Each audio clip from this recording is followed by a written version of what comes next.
Hi guys, welcome back to another video, and we have a special guest with us today, James from Voiceless 365. Welcome, James. Hello, thank you. Welcome. Tell us who you are, what you did, why you're here. Okay, I'm here because you invited me to come and do an interview. In our humble backyard. It was a beautiful place. Yeah, well last year I took a vow of silence for 365 days to raise awareness for veganism and for animals and what happens to them. During that year I travelled around the country silently spreading the message and writing a blog about it, and since then I have been advocating through talks and going to events and just kind of telling my story of how I went from being I never used to care about animals. I never used to think about what they went through to get on my plate, and if I ever did just consider it, I didn't care anyway. And so I went from that to being someone who, you know, passionately cares for, you know, what happens to animals today, because it's all so unnecessary. And so yeah, that's pretty much what I'm doing. Incredible story, James. What would you say is one of the best memories from the year of silence? I guess like the best times for me, strangely enough, were every time I wrote a blog post and clicked post on one that I was really proud of. You know, some of them took a couple of days or so to write, and you know, although I travelled the country and I met some amazing people and there's a lot of cool highlights and things I learned, but really like that was when I always felt good when I did that. I felt like I was contributing to a better world, and that was really when I felt really content. Right. But there are a lot of interesting things happen when you don't talk for a year. Yeah. Yeah, and I got to, you know, learn about bobby calves firsthand. There was a rescued bobby calf, a waste product of the dairy industry, that came to a rescue farm that I was volunteering at the time. So I got to, you know, like, you can see it on YouTube and you can hear the stories and that, but when you actually see a baby who's longing for his mother, who was supposed to have been sent to slaughter, according to what happens, you know, because people want milk and cheese, it really just brings it home, and it makes you fight harder and makes you, you know, just want to spread the message for them when you see it firsthand. So there are a lot of moments like that, but as well, like, being silent for a year, it was an interesting experience. And I wouldn't do it again anytime soon. But I'm glad I did it, and yeah, a lot of good times over there, man. Yeah.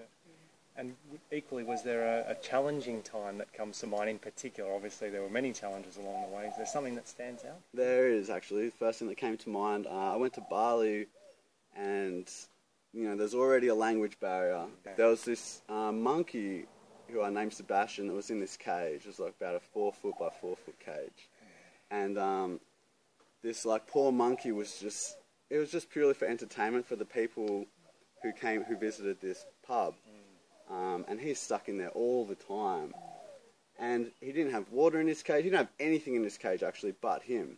And so I was like trying to get this message across: there needs to be water in this cage, there needs to be food, like he needs to have something to play with. Like obviously I wish he could just get out, but when that's not an option, you know, I did look for the key. But when that's not an option, you gotta you know, make the best of what you can do. Yes. And just like that struggle of knowing that the vow of silence was actually hindering me being able to help this monkey.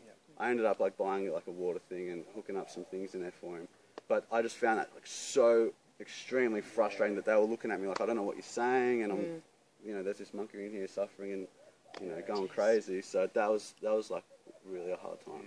But I think all in all, the vow of silence worked extremely well, because every person that came in contact with me, they wanted to know why I wasn't speaking. Yeah. Yes. Yeah. And that gave me an opportunity to give them my card, which had my website, which had a little spiel about what I was doing, to converse in other ways, like with body language and with writing about exactly what I'm doing. So it brought up veganism and what's happening to animals with almost every single person I met for an entire year. Fantastic. So it was brilliant. So this is something we've been talking about, in that, you know, it's a pretty big thing to go for 365 days not saying a word and travelling around Australia doing this kind of advocacy. Let's face it, most of us won't do it in our lifetimes. No, So I it's mean, huge. you know, and we're talking about how you sort of got to do something really big these days to get people's attention, to get media attention. You know, there was Alan and Jeanette Murray who ran a marathon a day around Australia to promote veganism and more vegan food. Yeah, it was amazing. And we were kind of thinking, that's insane. Like, it's not enough now just to wear a T-shirt or hand out a flyer. You've got to do something massive. Yeah. What do you think that says about the world we live in, and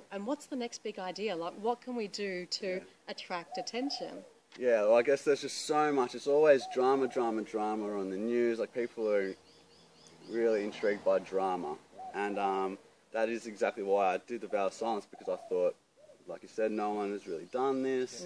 It's intriguing because it's different, and people will probably take notice, not just people who are vegan or care about animals, but just anyone who goes, what, that's crazy, I want to see what this guy's doing. So yeah, I think like that's a brilliant way, like a stunt is a brilliant way to get some media attention, to get some people interested in your cause or whatever you're doing. I think it's great. And yeah, so if you can think of something that's post sideways, down below, guys. Yes, we'd love to hear from you. That's the way What's to the do next it. big thing? Yeah, exactly. I could probably talk non-stop for 365. Yeah, you could. I think there's a lot of ladies who'd be good at that. What are you saying? Oh, good talkers, that's all. So you've got quite a decent meditation practice, because this all started with a 10-day silent meditation Vipassana retreat that you went to. Yeah. And we were wondering what your yoga's like. My yoga. Well, I did, when I worked on a cruise ship a couple of years ago, I did a course so I could teach yoga on there. But it was just a week. Cool. It was like, I shouldn't really have been teaching yoga after, because I didn't know what I was doing. That makes three of us. Yeah. Cool. What are we doing? But yeah, so I like yoga. I think it's amazing, You want to hit the mat? I'd love to hit the mat. Cool, let's do it. Let's hit it. Yeah.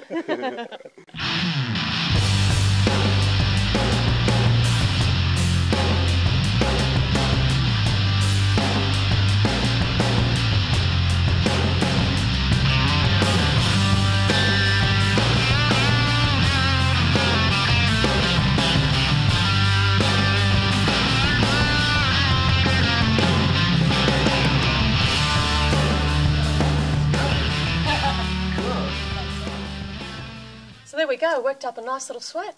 Yeah. Woo.